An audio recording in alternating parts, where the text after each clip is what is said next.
go to the Cotton Bowl. Yes. Is this line at 4.5 probably at a lot of places? Ohio State minus 4.5? Yeah. Are we picking it at 3.5 though? Because I made the graphic at 3.5. Yes. Two things are true. All right. We're gonna pick this game at 3.5 the way God intended. All right. Uh this is a really interesting game. Missouri. You're looking at a team that has one opt out, maybe. Is it Yeah. one opt out? Yeah. This team is bought in.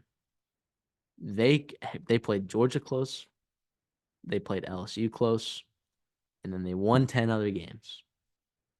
Ohio State will not have Kyle McCord at quarterback. They will not have Marvin Harrison Jr. at wide receiver. They will not have Mylan Williams at running back, who honestly is like their third string running back. You will not have Chip Sherringham at running back either. He believes he's transferring to Kentucky. You might have Julian Fleming.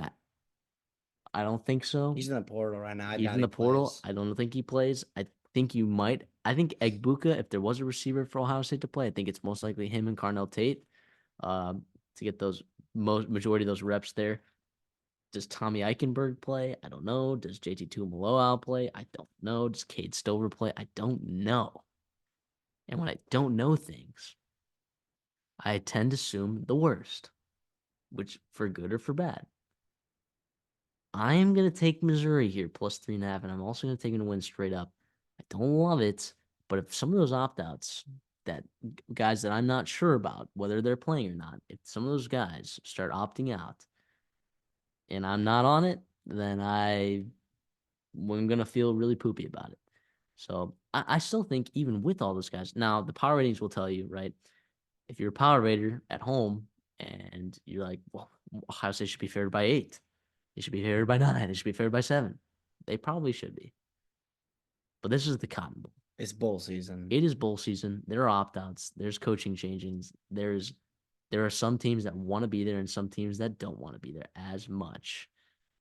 I'll take Missouri. I'll take the points. I'll take them to win straight up. Feed me. This might be the week of the dog.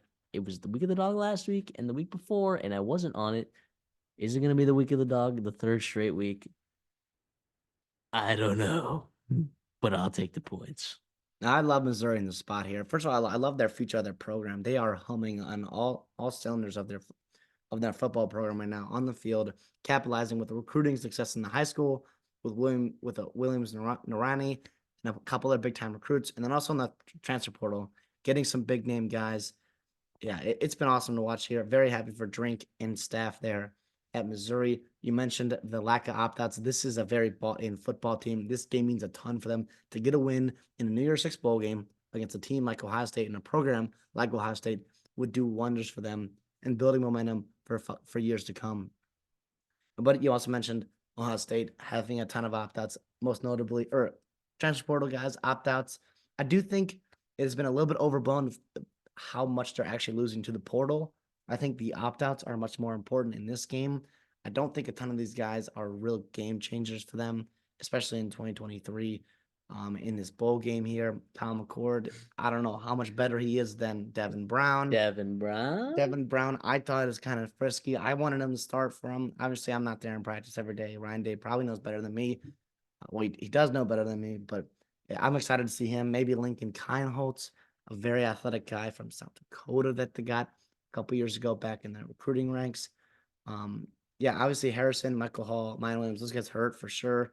I throw Julian Fleming there for his blocking and other big play skills, especially without Marvin Harrison. But you got some dogs there in that wide receiver. We're very excited to see Carnell Tate. Very excited to see Brandon Innes, Xavier Johnson, other guys that have more extended roles in this offense, and see if they open up there with Devin Brown and his running abilities and all the other things he brings to the table that Kyle McCord didn't really do. I think it should be interesting. yeah, and I'm a firm believer that the state of your team can kind of be looked at through the lens of like what you do in a transfer portal, right? And Ohio State has not moved in on a lot of big quarterbacks. Now we're talking about Will Howard, maybe, but Cam Ward, they're out on Cam Ward.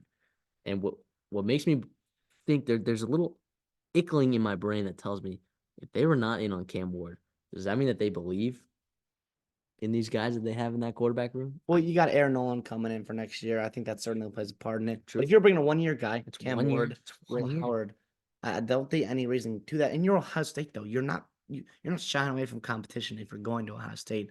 I don't think people like the coaches there are employed to out recruit you, and they tell you that. As yeah, I don't know about that, but I do think that there's something to be said about it. I think it's very interesting. I hear what you say, but I also, I want to I see what you do, and that's kind of more important to me. Okay, so I guess for both of them, Missouri plus 3.5, and I I think this is gonna be a really good game. It scares me because their secondary is really, really good for Ohio State. Now, Josh Proctor, maybe he plays, maybe he doesn't. But you got both corners, Hancock and Burke, who I think are monsters. I think Burke is one of the most underrated corners in the NCAA. He will be a first round pick next year. He will be so good for them as well. Tyleik Williams, a stud. Jack Sawyer playing in the Cotton Bowl. He's a really different impact maker for them. Abuka, obviously, in the slot there. It's going to be a lot of good matchups. I can't wait to see Luther Bird and Brady Cook and Drink try to go against this really great Ohio State defense that we haven't seen in years past. Done a very good job this year, and kind of revamping that culture and that team and the identity there. With maybe you don't have the elite quarterback play, but you have a damn good defense.